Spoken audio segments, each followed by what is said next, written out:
All right, now let's start our webinar today. Big problems with big data, managing risks in AI. So first of all, I would say this webinar is more of a concept talk. It will go through the ideology and ideas about big data.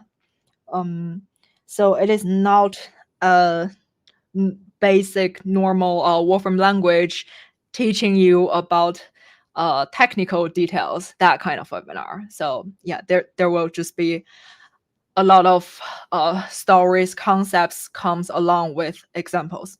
So that's a preview of today. So yeah, the outline of today is that first of all, we will give you an introduction of the whole concept. And then we will talk about the uses of machine learning, just in case you're not very familiar with the method of machine learning. And then we'll talk about managing bias and then also validation of using those machine learning method and making decisions like machine made their decisions. Human, we also make our decisions and explainability. Like after you get the result, what are we going to do with the result? And ethical issues, and then we'll do a quick summary about what we have talked about today. So yeah, the introduction part, machine learning. What do we mean by AI? So nowadays, AI is more of an umbrella word covering those machine learning, neural network, LLM, all those fancy technologies. All of them can be called AI. So it's a little bit vague, but more of a powerful word, big word, as for now. But like in the end, it goes back to it's an automated creation of models with predictive power. So even though it has artificial intelligence as its name, but it is not actually intelligence. It's more of a model and tuning of parameters with some mixtures of statistics and equations, something like that. So the whole idea is that we have some data and then we have this base model and then we put the data into this base model. So there are some automated process happening and then the parameters are are being fine-tuned in that process. And then we get another model, which well, in theory, it is the magic model that we can predict anything. So yeah, that's the basic idea here. So let's see uh, about the tuning of parameters and then degrees of fitting. So now I'm just doing some manual fitting. Like for degree of 1, we can see the, let me zoom out for a little bit so we can see everything. So yeah, for the degree of 1, and then it will just be one line, and I can drag my points here and here to have a better understanding of where the points are, right? So yeah, for this example here, the the data are pretty easy. It looks like by our human eyes, it just looks like one line going up, right? And then we can also do it automatic, which indeed it did. It's probably doing a better job than what I just manually did, which yeah, I just like randomly select 2 points, do that. And then like if we're doing it automatically, then we can also like change the degree of fitting. So here, like this is just a degree 2 formula here. So yeah, that's just the basic idea of machine learning. We just tuning like where the points are and what the parameter is so that we can get a formula. And then we can use that formula to decide like, oh, if we get a new point and then where it should be. So that's the basic idea. So when should you use machine learning? So in real life, the case is that when we have rich data and poor understanding, this usually comes with like the data, the dimension of the data, it's complicated. It might be like 10 factors, and then they are affecting maybe like one factor or maybe two factors. And then some of these factors have interaction with each other. So for us human and for existing statistics models, physics models, we might not understand like what is the best model to fit those data into. That's where we use machine learning to help.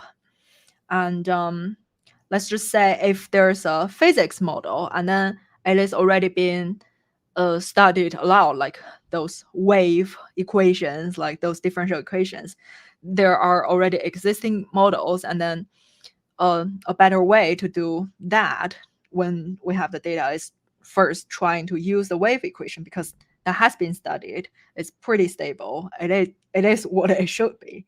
So yeah, but with some like survey data, human data, then we don't actually have a classical model to help with us to start with. So that's where machine learning kicks in.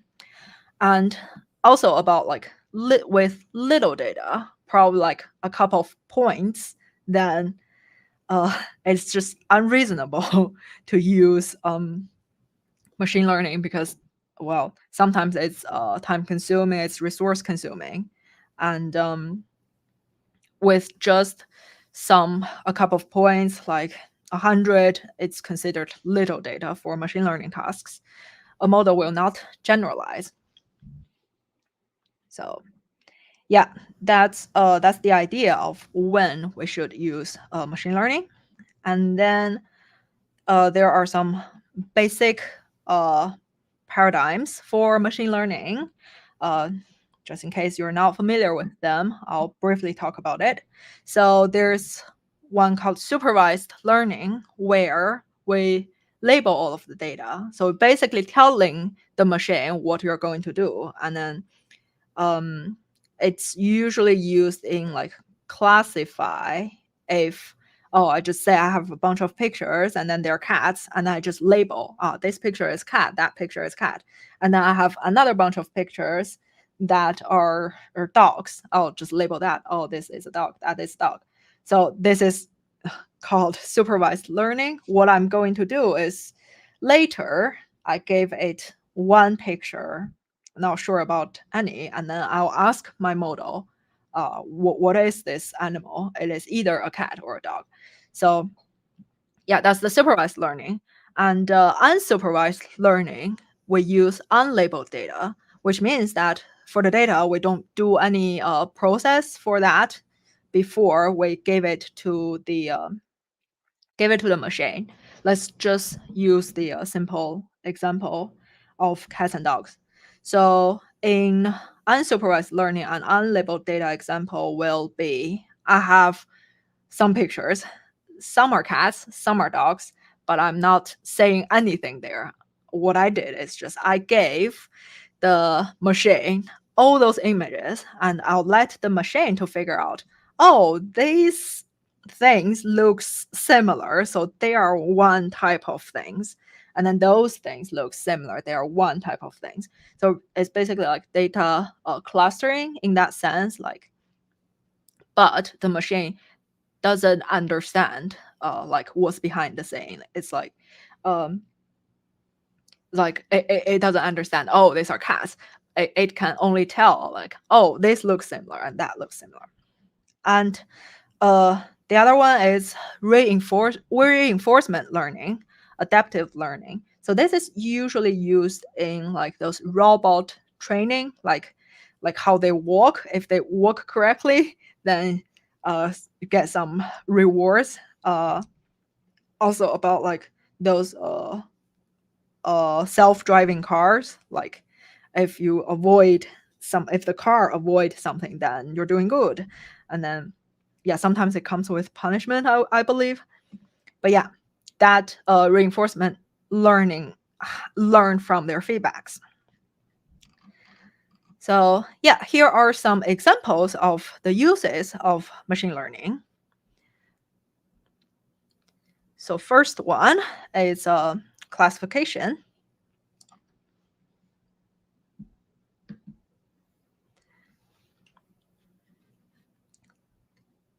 Let me do this example here. It's text classification.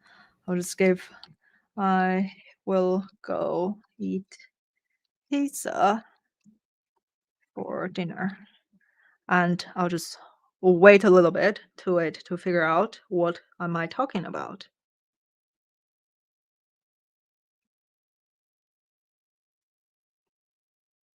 All right.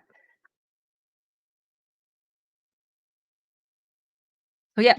Oh, well, somehow it decided that my topic is talking about relationships. I guess it's my relationships with food. Um, so it is not a spam. It doesn't have a name in it, so I couldn't decide what the gender is. But yeah, so this is classification. Um, so it reads the sentences and trying to decide what they're talking about. They might be talking about dinner, might talking about sports, might talking about yeah, as in this example, relationships. So yeah, that's the general idea of classification. And then we can also do this image classification. I'm not sure how this would work with our camera settings. Let's just try it. All right. Yeah, it's triggering my camera now. So, all right. I don't think it's recognizing my face, but it's recognizing the bookcase behind me. Let's see. All right. What about I move a little bit? All right. Now it's recognized me as a female. And my age, that is not very accurate. And my facial expression, neutral, or I'm being happy, or I'm well, I tried to make a sad face, but yeah. Anyway, you get the idea. This is just reading my facial features and then trying to decide all of that. Yeah, we had some really good fun with the facial age thing. The other day we took a company photo, but yeah, that's another story. So yeah, the next example is use prediction. So first of all, this example is image colorization, which we use a Wolfram function repository function image colorize, which takes this grayscale image in and then color it into this grass with a black and white dog.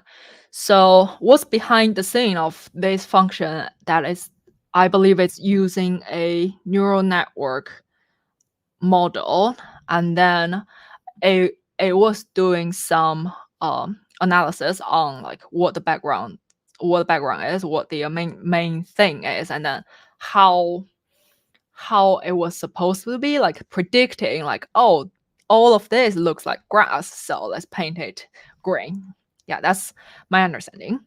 All right, the next example is more relevant to nowadays, those LLM GPT stuff.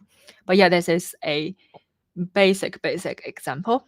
So what we're doing here is we are getting the pre-trained model here, and we are using this model to predict what is going to be the next word of this sentence.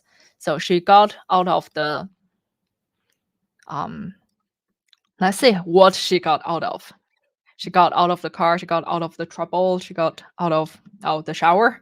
So yeah, this is giving you the top probability, like the 5 top probability words. The first one is getting out of the car, getting out of the truck, getting out of shower, cab, jeep. So yeah, I believe that's the basic idea of all those LLM trained models happening there. It's just they have a way broader, a way complicated uh, model, way more complicated model, and then they have a way broader training data, and then they have probably billions and billions of parameters that go through training and then fine tuning. And then they also have like some feedback reinforcement training, I believe. So yeah, that's why it can answer your questions by just predicting what the next word is. All right, the next example is feature extraction. Measure similarity and find clusters. This is usually used for those unlabeled data. So here, what we're doing is to find words that are similar to each other. So again, I'm getting my pre-trained model here, and I'll get the features of a particular word, which is king, which the answer is something that I, as a human, don't understand. But the machine just sees this word as this way. It's just numbers. So now what I'm doing is that I'm just associating my words with the feature vectors here. It'll be something look like, yeah, the word goes to feature vector. Yeah, let's see how it looks like.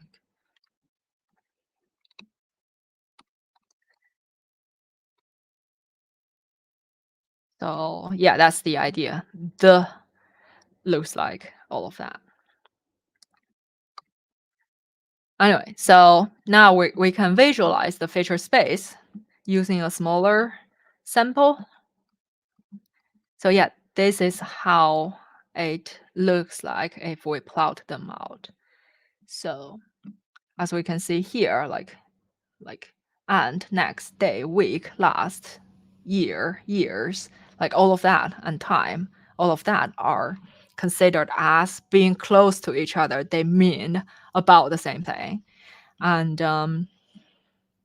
yeah, here, his, him, them, they, my, our, their, all of that are considered closer together other than the word like him comparing to the word they. So they are more far away.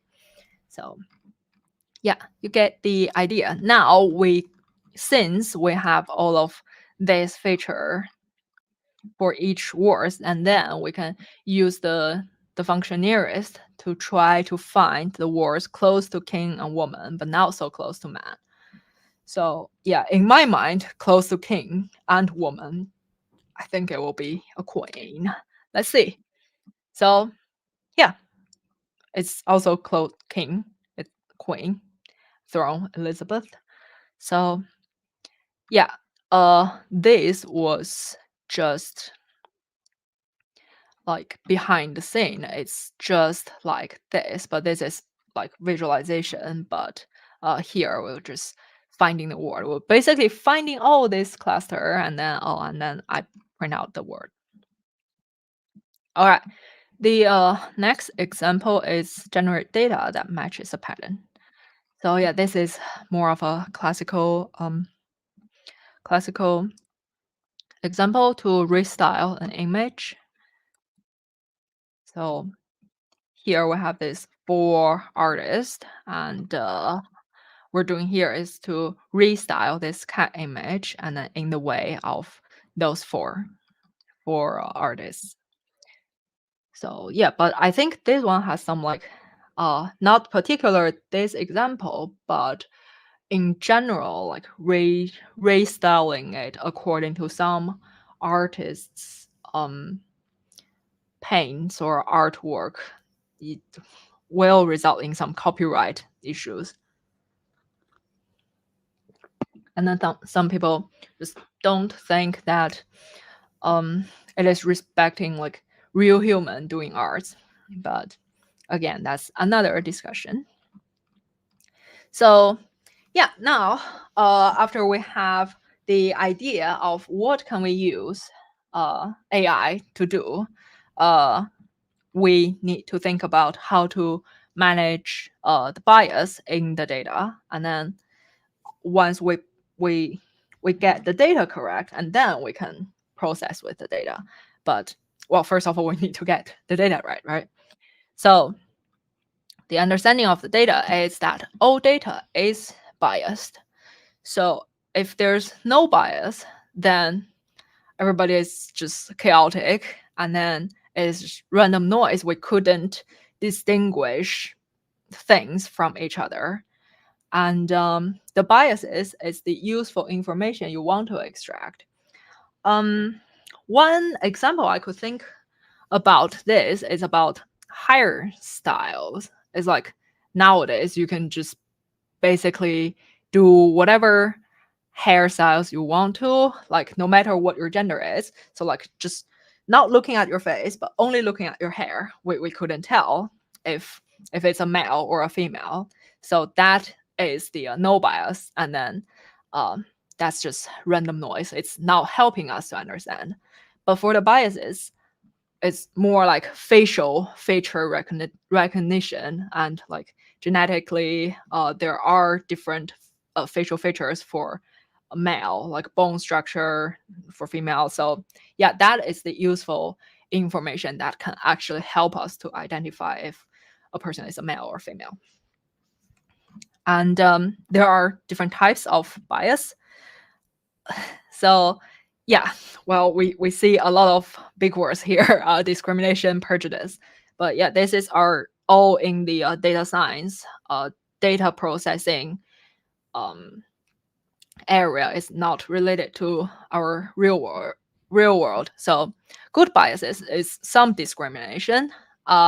Dogs generally have bigger ears than cat.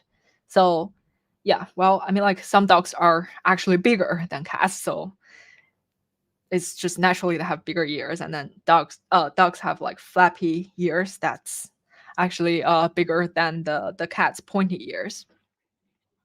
So that discrimination, that is a good bias that can actually help us to distinguish if it's a dog or if it's a cat. But we do have the bad bias, which is the prejudice, which means that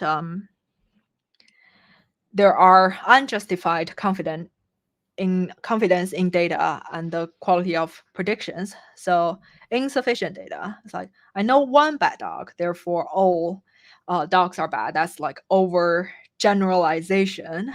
And then bad data. Someone told me that dogs are bad, so they must be. That is unreliable source. And then there are inefficient validation. So if I follow this logic, and then if there is something nice walking past me, so I'm like, oh, that is not a dog because it is nice. So I couldn't validate that just because the logic is not correct. So yeah, we need to think about our data before we process, to think about, are they going to be like insufficient? Are they going to be in the wrong logic leading to some wrong conclusion?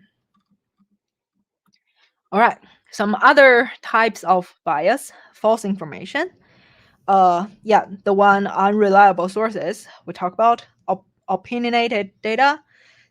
This always happens in like media. They have their own ideology, and they wanted to sell their story, sell their newspaper. Sometimes the idea was biased, and then how they tell the story, it's to fit some their particular audience. So we just couldn't use it as reliable. And then like another example is Wikipedia. Anybody can edit it, and then the wisdom of the crowds. There was one example, I think, is for a historical event, which was not a real event, but some event happened in the game. But somebody wrote a whole Wikipedia page, like 10,000 words long page, and try to describe that thing as a real historical event. And then later, more people helped to populate that page, and then becomes longer and longer. And now like a lot of people start to believe that it is a real story, but well, it's not. So yeah, we need to first check our sources are reliable. The next aspect is poor collection techniques. The sampling bias, estimating the average salary in the UK by looking at the salaries of people in London, is like there are some huge gaps between the average salary of people in London and like in other areas and like up north. Another example is that I go to a concert, like some pop music concert, and then I do my survey, say like, oh, what kind of music do you like? So yeah, what do you think? I'll get the result. Like I'll say 90% will say, oh, I like pop music, and that's why they're going to the concert. So we need to think about where and what is the audience that we collect our data. And the next aspect is faulty processing, poor labeling. A group of cats and dogs could be labeled as felines and canines and mammals for like creatures. So yeah, this is not actually giving any information, right? Cats and dogs, the um the result we wanted to get is to distinguish cats with dogs, but if at the beginning we're just labeling all of them as pets, it's not gonna help that tell the machine to distinguish them. And then poor aggregation is that a 33 years old could be categorized as being 30 to 35, 30 to 40, and 0 to 100. And yes, like how to put people in those range also depends on what the aspect of the result you're looking for.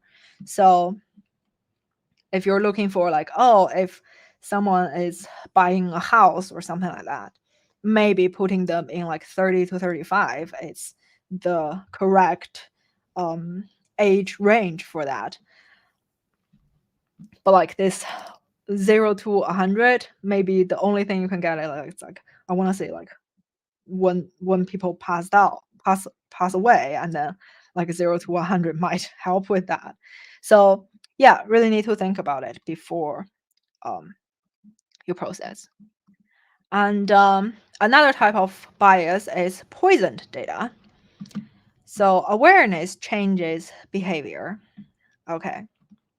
So the first example is this Microsoft Tay chatbot. This way before our current age. I think it's in like 2016. And it was advertised as a chatbot that learned from real conversations. And I think they put it on Twitter, which, well, on Twitter there are like all those user inputs, including some like something that's not nice. So the user deliberately poisoned the data with unpleasant conversations, which will make, if it is advertised, it is doing what it's advertised to be doing, which will make the chatbot took less than 24 hours for Twitter to corrupt a chatbot. So yeah, that's poisoning the data. And another example is incentives drive data. So this is one experiment. A customer creates two accounts, and account one just use the account to shop normally, and account two is to shop only when there are promotions. And then those habit of using was collected as data, and the algorithm decided, oh, we don't need to do anything for this account one, because no matter what, it will just to shop normally, but it will distinguish this account two to be like, oh, this person only shops when there are offers, so we'll just give more offers to this account two. All right, so yeah, continue with our bias on representative data. So training data must be representative for your target data. So this is the gender versus height example. It's a small example, but we're just talking about the idea here. So in a normal population, there are 50-50 ratios of males and females. And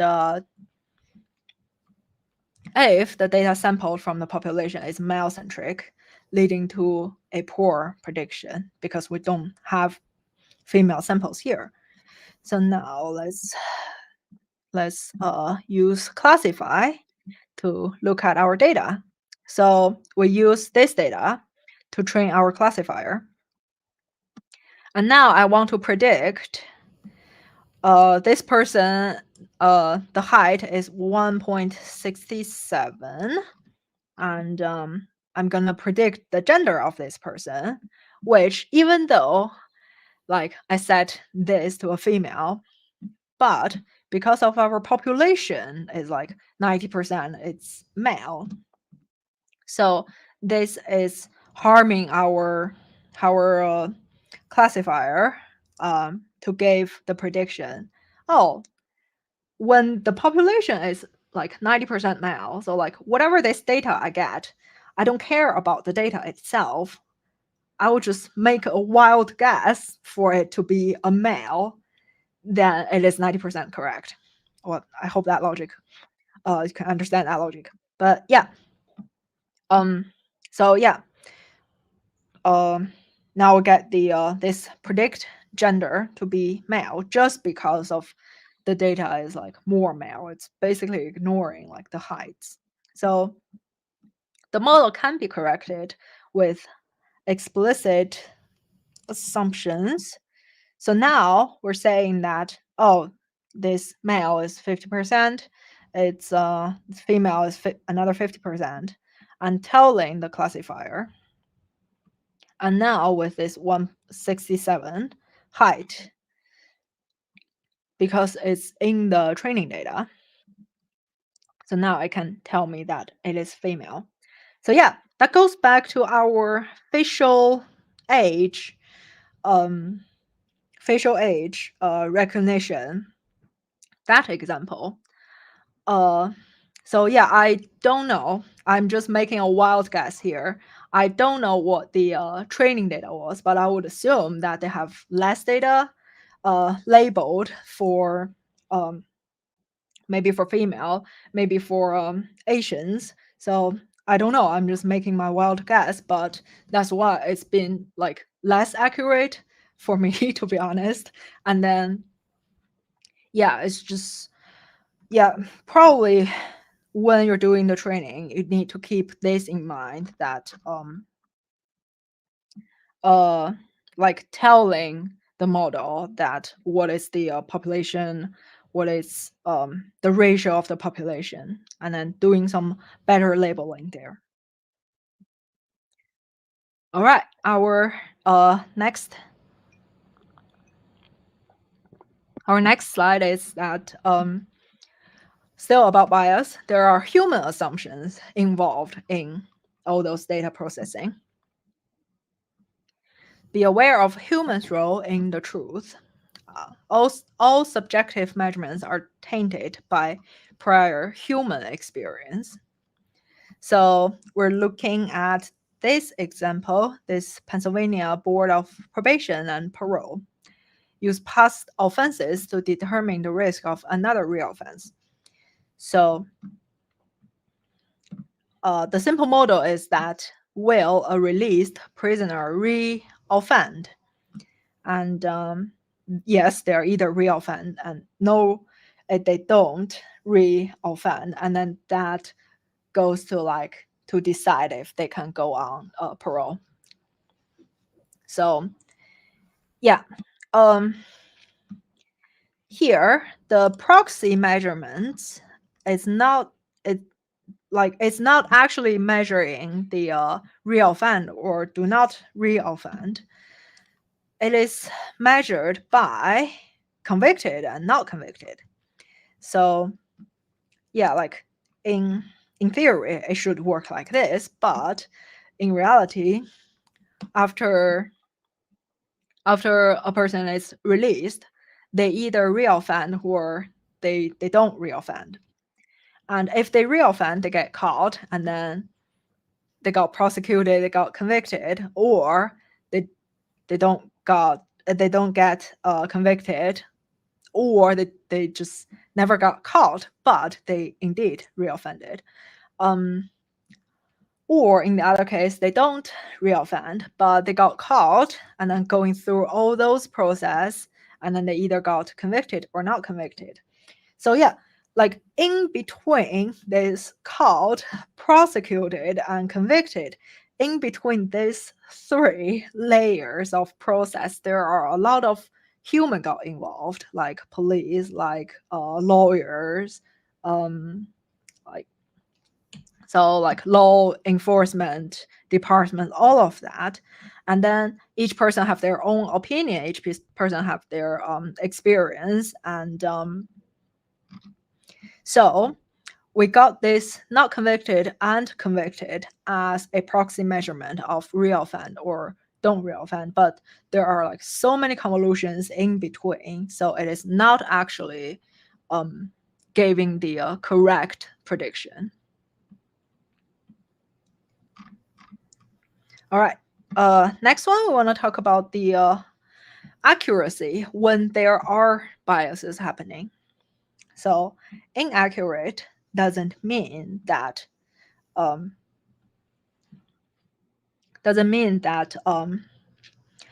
data is biased. So the actual meaning of this is that when someone estimated to be this height, and then they have their actual height. So yeah, like prediction is always end up like in a range or in a probability. So like 80%, I'm 80% confident that this person is like this, or I'm confident that this person falls into this this range. And yeah, let's just use height as an example. Like male height and female height, like in reality, like on average, males are taller than females. So yes, I can do my prediction as in a inaccurate way, saying like, oh, this person falls into this range. But with enough data, we have like the males falls in that their height falls into like a range that is more towards the right side, and then females data stays like at a lower height. So yeah, that's when with enough data, the true signal will emerge from the noise. It might have some like overlapping in between, but with enough data, we can see them start to clustering together, and then that's when we can tell the differences. All right. The next one is even though we're using some biased data, it can still make good predictions. And that only happens when you have biased data to start with, and then you train your models. And again, once you have your models, your input is again biased. So the example here is that errors must be consistent. So there's a model to predict salary based on age, where the data has come from surveys, and people are likely to self-declare a younger age is like, oh, I'm younger, but I make more money, like to be successful, something like that. And then when we're collecting our data as they're self-declaring a younger age, but like with a higher income, and again, once we get that model, we give it back to people, and yeah, people just would like to submit a younger age, which will actually result that, oh, it comes in having this predicted, but it's actually mapping out just right. And another example is that a model to predict crimes in the district where the data has come from surveys. Again, humans, we have our own understandings.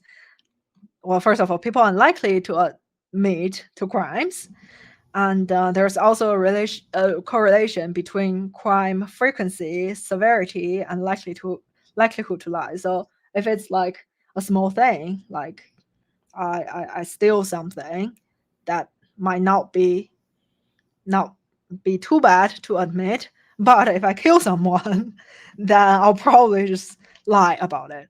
So yeah, um, that's just an example of that.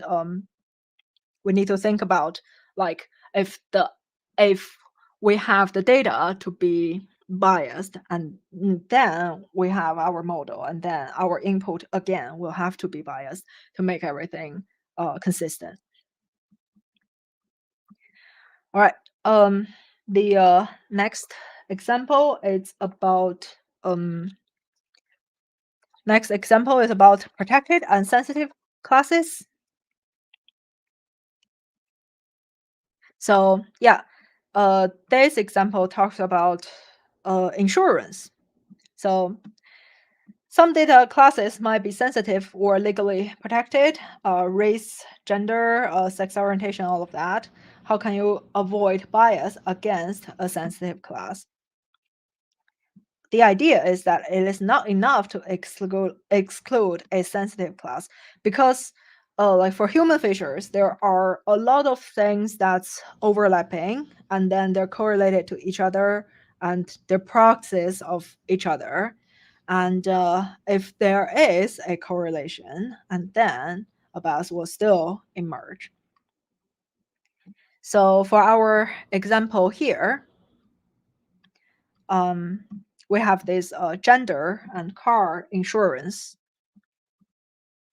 example. So in 2012, men were paying more on average than women for car insurance. Uh, and then there's a law about, you cannot ask gender of this person to decide how much you pay for insurance.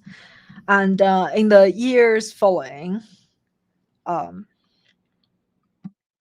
this is like men are paying 27 pounds more than female. And in 2017, when we stop to ask the gender, and we ask for all these other features, and then the differences comes to 100 pounds. So in 2017, what we're asking their job, scaffolder, who's driving a sporty car, muscle car, and who's driving 15,000 miles a year, and versus a midwife who's driving a cute little car that is pink and is 9,000 miles per year. So, well, I think that implies the gender, right? So, yeah, um, that, yeah, like you didn't ask the gender, but all those features has some correlation with the gender that actually implies the gender, and which makes the insurance like more discriminating um, to males actually. And it's a no-win situation, is that there are a lot of work that need to be done for that model to be trained properly. Um, Otherwise, it will end up having this situation where, like, oh, fine, I get rid of this, but I end up being more discriminating males in this insurance situation. So yeah, what is meant to be unbiased, and man and woman should pay the same insurance coverage, and man and woman with the same characteristics, they have the same car, same job, and then should they pay the same, and same of numbers of man and woman pays above a certain amount. And so yeah, it is more complicated than just removing the gender, because there are a lot of other proxy characters that will affect the decision. All right. So yeah, we talked about bias. That's more of like a pre-processing of the data and in the data collection process. And now what we're doing is validation. We need to validate if a model is actually doing a good job. So the principles of validation is to see if the model is working, right? So the question is, does it work? Machine learning is a black box device, and it's dark magic in my mind. I don't care how it works. I can try to understand how it works, but I can't. So what are we looking for? We're looking for, does it work? If it's doing the job, then great, right?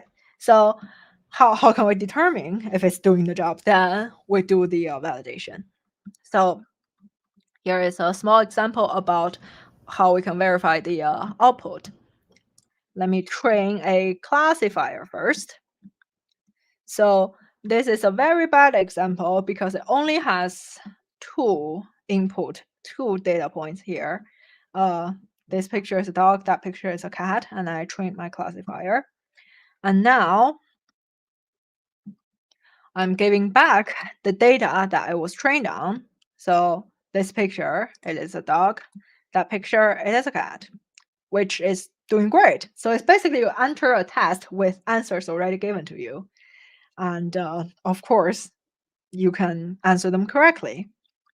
And now I'm giving my classifier, my model, a picture that it never sees. So let's see. Now it's identifying this cat picture as a dog. It's probably because for this example I gave it to you, it's a dog on a huge grass, and then this is something on a huge grass. So the grass might be a key factor to determine, if it's a dog, but not actually the object. All right, our next example is this lady that got identified as a cat. I don't know why. Maybe she has big eyes. I have no idea. But yeah, um, well, in theory, if we have enough data, well, we can talk about how much is enough. But yeah, if we have enough data in the given to the classifier to do the training, then it could avoid these two type of validation failing. So yeah, the question is, can it be applied to general inputs? So yeah, these two are considered general inputs, and then they do have like the object to let the model to decide. But yeah, in this case, it failed. So yeah, for machine learning models, like behind the scene, is like, I think it's like it's just like statistics, and there's always the problem of underfitting and overfitting. So underfitting is that the model is too simple and it's missing some of the complexity of the data, and overfitting is that it is fitting noise rather than general properties. So let's see this example. Let me bring it a little bit more ridiculous. So yeah, for this example, we can obviously see the dots are more like one line going up, one straight line going up. That's good enough. But for this is an overfitting example that it is getting more and more complicated. However, if I do have, let's say I have something like in between these 2 points, like 2 and 3, and well, in my mind, it will just end up being at like the level of 5, right? So if we have a point here, but with this model, it won't give us the correct correct answer because it is overfitting. It is taking this between 2 and 3, like skyrocket high up here. So yeah, that's when overfitting is not working, and underfitting we just lose some complexity like here, so it won't be as accurate as we would want. So yeah, that is also um a level of judgment call, I would say. It's like when is the sweet spot of training and of fitting. All right. So yeah, this is also about the validation. So we're measuring the success here. Um, Here it's a classifier model. Uh, we're taking the neural net of the net. It is trained on some handwritten digits. So this model can decide if I give it a number, it can decide what number it is, like handwriting number, and then tell me the digit. So yeah, this one is predicting like this is being a 6, being a 3, being a 5. Oh, good. Now, what I'm doing is I'm bringing in some test data, some other new handwritten digits that it never sees.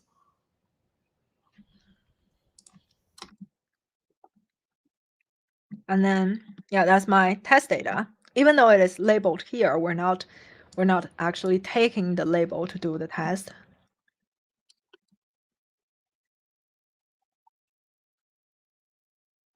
So now we're feeding our test data into the model to see how they're accurate. So that's where these labels are useful. Mm, what we're doing here is like, oh, let's just say this first 3 handwritten 3, it got recognized as a 9, and then I can compare like, oh, a 9 is wrong, it is actually a 3. That's how I get my my accuracy here. And here we can see that the accuracy is like 98%. That is pretty good in this sense. And here we can show the confusion matrix plot, which can tell us which examples are the model are doing the worst here. And on the diagonal here is the correct examples. But like as we can see here, this one got confused a lot. So the actual class is 2, and it got predicted as a 7. And for here, the actual class is 4, but got predicted as a 9. So yeah, this helps us to understand what got confused the most, like 2 and 7 and 4 and 9, which is very reasonable. And it doesn't have to be symmetric. It's like maybe a 9 is not predicted as a 4. That's okay. And yeah, we're just trying to understand like what got wrong and how can we help to get it right. So here are some data about false positive rate and false negative rate. So um, false positive is it means that it is not the number, but it got recognized as it. It's like it's a 4. It's not a 9, but got recognized as a 9. That's a false positive of being a 9.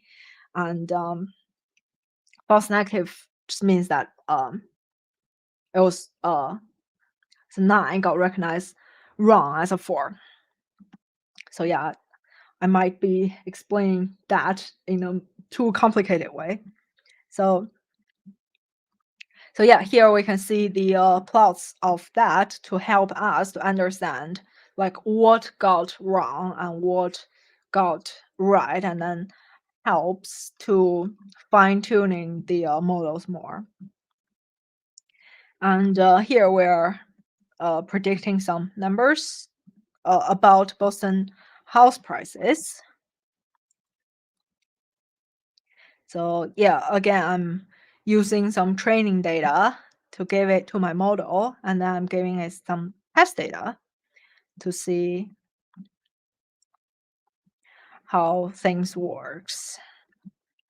Oh yeah, here are some details, statistical details, but we can see this comparison plot. So again, in theory, the perfect predictions will be on this diagonal line, but we do have some like ups and downs. So most of the points are in the reasonable range on the diagonal, but there are a couple of outliers here, like this 3, and this 2 is a little bit out, and all of this. So yeah, this is where we need to go back to look into these data to understand why are they not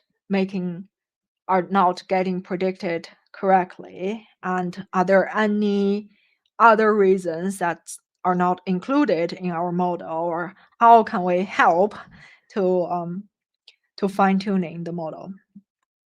So yeah, it's just understanding the outliers will help a lot to, well, maybe do some more processing of the data, or maybe just taking out the outliers so that it's not poisoning the model, it's not overfitting or underfitting, something like that.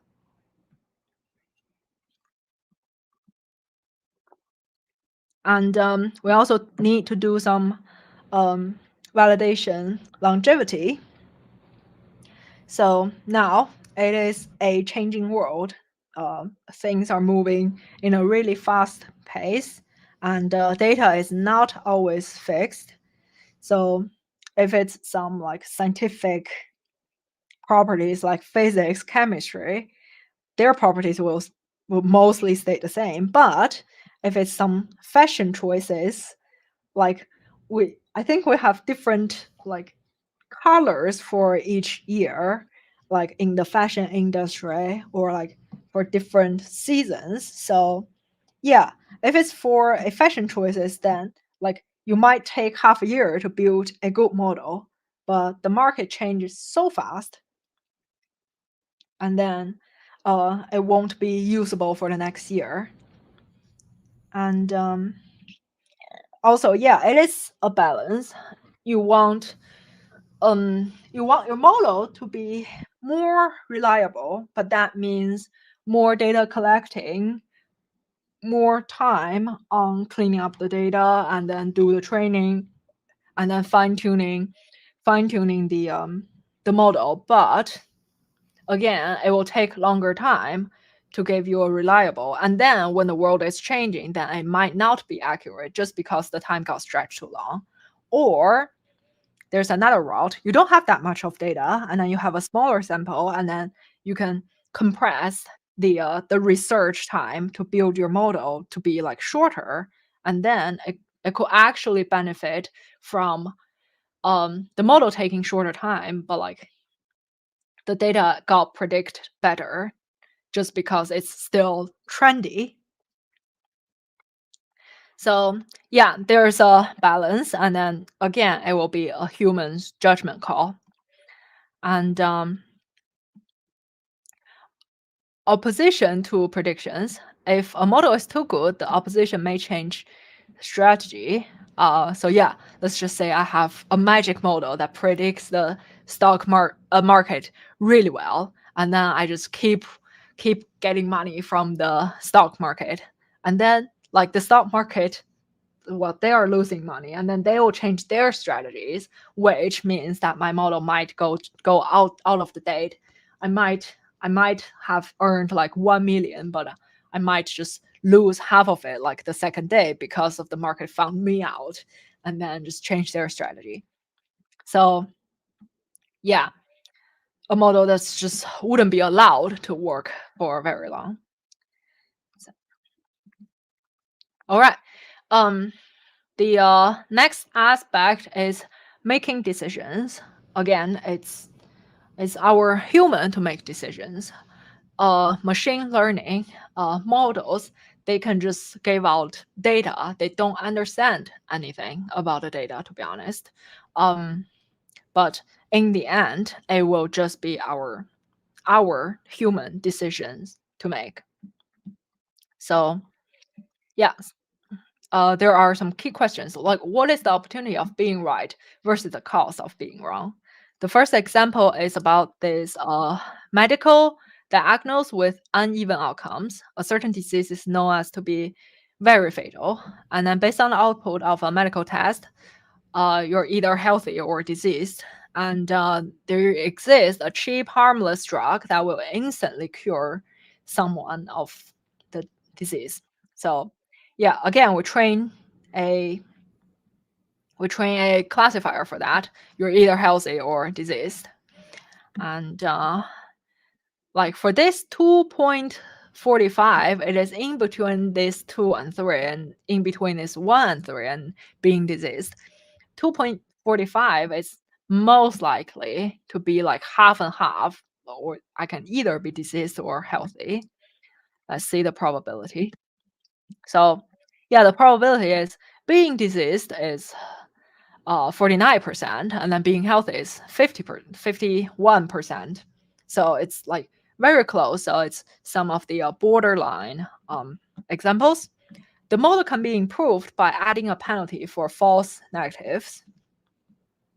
So if I'm healthy and I got diagnosed as healthy, and then I get 1 point, and I get 0 points for being diseased. And if I'm actually diseased and I got identified as healthy, it will be negative 1 point. So yeah, we're just giving this utility function to the model. So again, this time for this borderline example, it judged me as diseased because it rated like through this judgment. So it's like, so if it's me going to the health test and it's incredibly fatal, and I'm in a borderline situation, I will probably just use the cheap harmless drug no matter what, just so that I don't accidentally like being diseased but not get identified. So yeah, that's the the cost of being right or the cost of being wrong. And yeah, it will just be trade-offs. Like for this one, it's measuring the trade-off, the to detect more 7 characters in the data. This is also the handwritten digit example. So yeah, this is giving the false positive rate, which in our data, oh yeah, like the ROC curve is the is to measure the trade-off, to visualize and quantifying the performance of a binary classifier. I think you can read through it somewhere on Wikipedia. I don't have a link here, but yeah, can read about it later. Anyway, so like ideally it's like the ROC plot should look something like this. The more it's going up towards this corner, this 1.0 corner, is actually the better. So yeah, these two are just different scales, I believe. All right. Is it better than the alternatives? Alternatives, um, yeah, the example is a self-driving car might not be perfect, but if it's better than a human, that is still a success. One example will be like, oh, I went out to a pub and I got really drunk. I lost all my judgment, and now there's a self-driving car that can drive me home. It is definitely better than me myself being drunk and driving home. But yeah, self-driving cars are not perfect. They can make their judgment wrong. But again, in this case, So if a self-driving car sees something suspicious, so it should stop. Like the cost of stopping, it's nearly to zero if it's in a safe environment. It's nearly to zero and it keeps the passengers safe. But if I'm not sure, I'll just run over it, then that is not ideal, right? So yeah, there is a trade-off, like what do I lose if I'm making some wrong judgment? So yeah, and we have some human alternatives to make decisions other than a machine to make decisions. We have our weaknesses as humans. We have emotions. We have biases, and yeah, we're slower. We're not as precise as a machine, and then we also get tired, and then we get tired, our judgment, our movement will get slower. That's our weaknesses that we couldn't avoid. But we do have our strength, which is also emotions. Like in some cases, uh, humans are just better to use their judgment rather than a machine to make a logical but unreasonable in real life decision. And we have our biases. We learned from the beginning of our life, uh, and then we're continuously learning until the point that we're making our judgment. So that's definitely way more data than and then we have more complicated neural networks, I would say. So yeah, and us as humans, we have our adapt- adaptability, which is also better than the machine. It's like, oh, like watching those robot running videos, like they run on stairs and then they fell. But yeah, as us humans, we learn it almost from the beginning of our life, trying to walk, trying to trying to climb. So yeah, it's I would say it's like different, like different amount of data training. But yeah, it is just a question about like what decisions should be given to the machine to make, and then what are the decisions that us of us as humans are responsible to make. All right. The next aspect is prediction versus control. So if we want to do some predictions, we need a correlation. And if we want to do some controlling, then we need a causal relationship. So it's the uh, traditional correlation versus causation.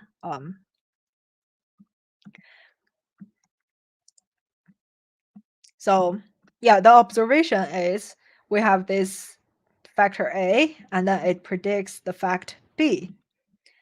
And in real life, it could be something like A is causing B, or it could be like B causing A, but it's just re-implying. And we also have another possibility that there's another factor being C.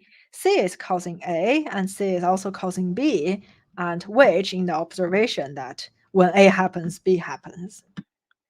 So here is one example. Having beard is causing the predicts is car crashes, like more beard, more car crashes. And but in real life, we know that being a male causes you to have beard, and then being a male causes more car crashes. But like in the observation, it becomes like bearded caused car crashes, which doesn't make any sense. If we want to do some controlling of that, I would say like we'll just get some same male group, but some of them have beard and some of them doesn't. And let's see how the car crashes works. Or we can get some like female users coming in, and then we put some fake beard on them, and to see if those fake beard causes car crashes. So yeah, that's where we need to carry out controlled experiment to try to find the cause here. All right, explainability. Oh, that's the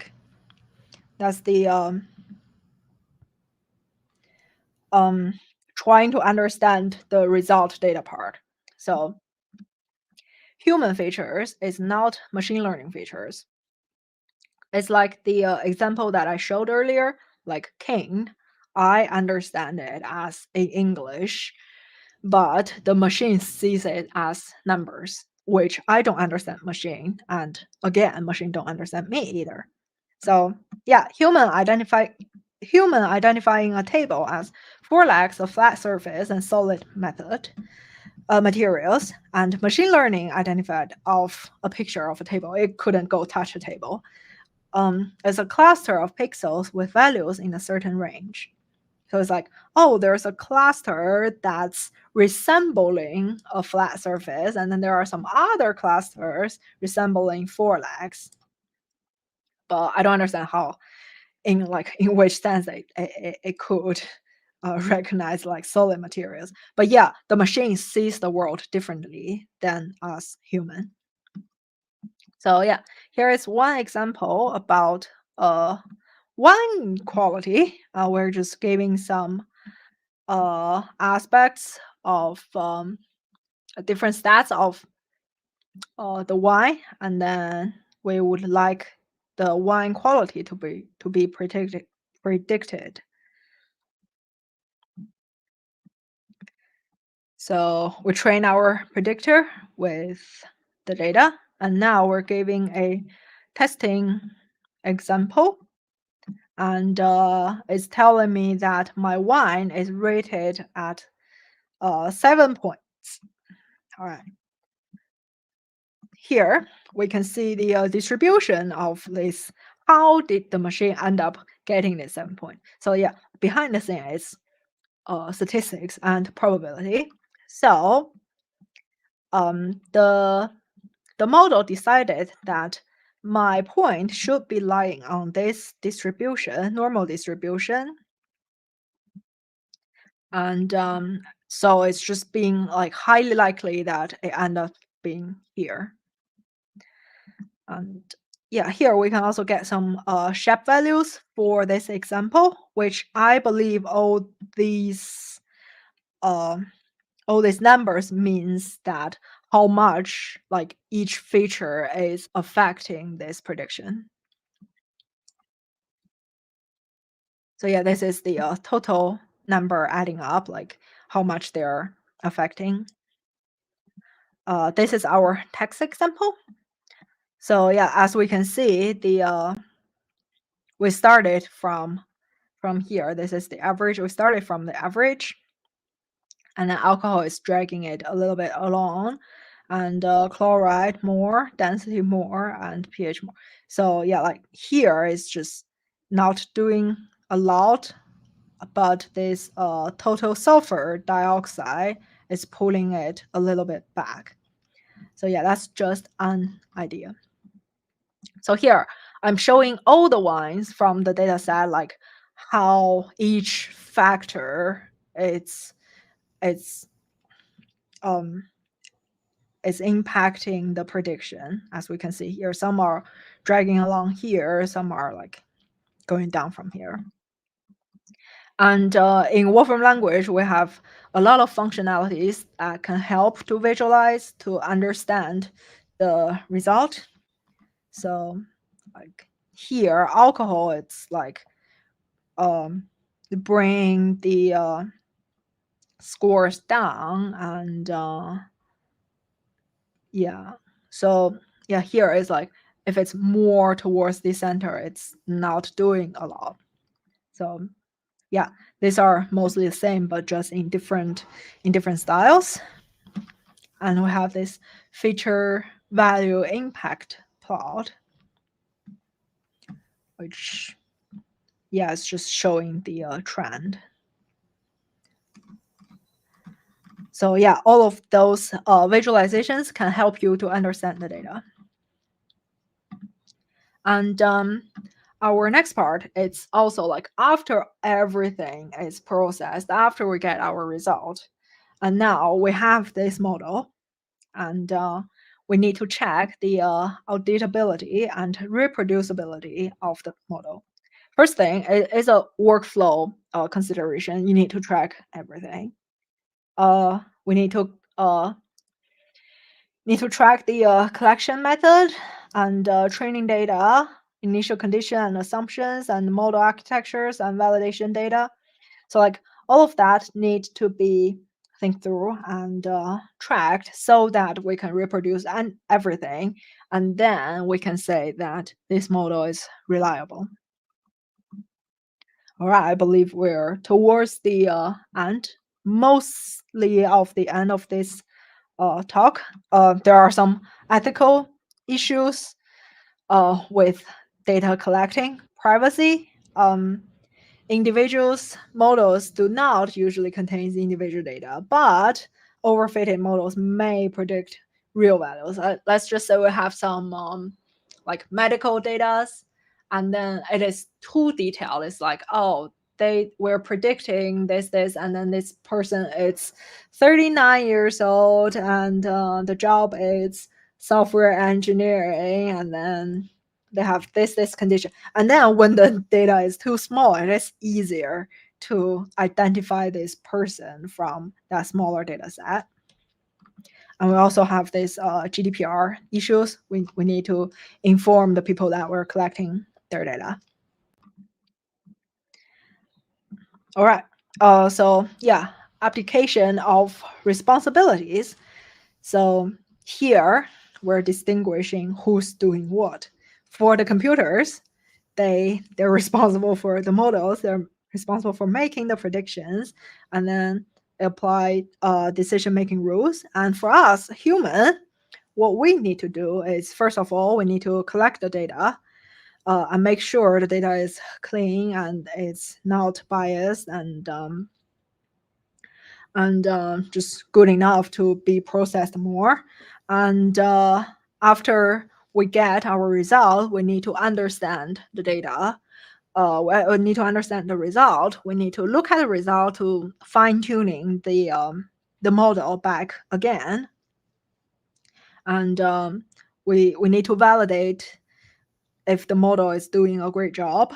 So yeah, all of that, it's just a lot of human decision got involved too, because in the end, the machine doesn't understand anything. It only understands math. But real world is a different thing. All right, yeah, I think that's all from me today. So today we talked about the uses of machine learning and then how to manage bias. And we look at different types of bias and a validation. After we have our model, we need to feed more general data to it to see if it's actually doing a great job. And making decisions as human, we need to use our judgment too, not only trusting the model. And explainability is just to look at the result. And in the end, the ethical issues. All right. So yeah, here at Wolfram, we do consultancies. We can help you with your big data projects. And of course, we'll apply all of the things that I talked about today. And we can sit together and to make some human decisions. All right. Great. Thank you for listening. We have another webinar coming up it's next week, December the 3rd, Wednesday, high impact data visualization. And yeah, I think I have another poll question about what kind of examples that you would like to see more, I'll just put it up there. And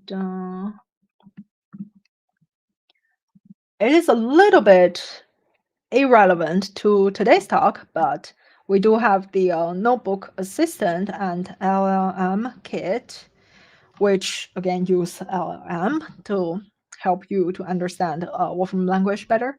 So I'll put that out too.